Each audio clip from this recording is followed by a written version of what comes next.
बघा आता राष्ट्रवादीमध्ये अजित पवारांचं देखील धक्कातंत्र आपल्याला पाहायला मिळालेलं आहे, कारण छगन भुजबळांना मंत्रिमंडळातून डच्चू देण्यात आले। ज्येष्ठ नेते आहेत, ते माजी मंत्री आहेत। नाराज असलेल्या भुजबळांनी शपथविधी सोहळ्याकडे देखील पाठ फिरवली। दुसरीकडे तानाजी सावंत जे माजी मंत्री, आरोग्यमंत्री शिवसेनेचे, त्यांना देखील मंत्रिमंडळात स्थान नाही। बघा हे दोन ज्येष्ठ नेते आहेत।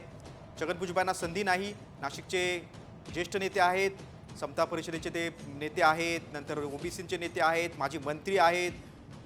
आता ओबीसी मेळावे त्यांनी निवडणूक काळात भरपूर घेतले होते, राज्यभरात घेतले होते, मात्र त्यांना अजित पवारांनी स्थान दिलं नाही। तिकडे तानाजी सावंत जे धाराशिवमधले आमदार आहेत, सिनियर आमदार आहेत, शिंदे सरकारमध्ये आरोग्यमंत्री होते, मात्र वादग्रस्त वक्तव्यामुळे देखील ते चर्चेत होते।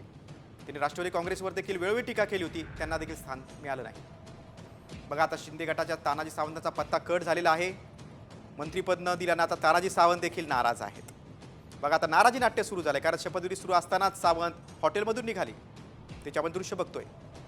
रेडिसन्स ब्ल्यू हॉटेलमधून सावंत निघून गेले, राजभवनावर ते आले देखील नाहीत। शिंदे गटाच्या तानाजी सावंतांचा पत्ता कट झालाय। अशी चर्चा आहे की भाजपनं तानाजी सावंतांना विरोध केला, त्यांना मंत्रिपद देण्यास विरोध केला होता। शपथविधी सुरू असताना सावंत हॉटेलमधून निघाले, आपण ते दृश्य बघतोय। त्यांचं सामान गाडीत भरलं जातंय आणि शपथविधी सुरू असतानाच रेडिसन्स ब्ल्यू हॉटेलमधून ते निघून गेले। तानाजी सावंत हे धाराशिवचे आमदार आहेत, सिनियर आमदार आहेत, शिंदे सरकारमध्ये ते आरोग्यमंत्री होते, मात्र त्यांच्या आरोग्य खात्याचा देखील कारभार वादग्रस्त होता आणि त्यांची वक्तव्य देखील वादग्रस्त होती।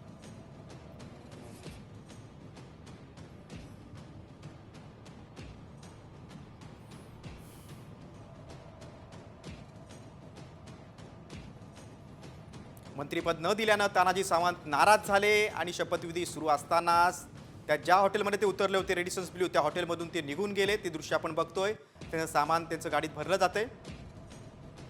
तानाजी सावंत मात्र आपल्याला मंत्रिपद न मिळाल्यामुळे मात्र कमालीचे नाराज झालेले आहेत। आपल्या वक्तव्यानं चर्चेत आलेले तानाजी सावंत त्यांच्या आरोग्य खात्याचा कारभार देखील वादात सापडला होता। अनेक घोटाळ्यांवर विरोधी पक्षांनी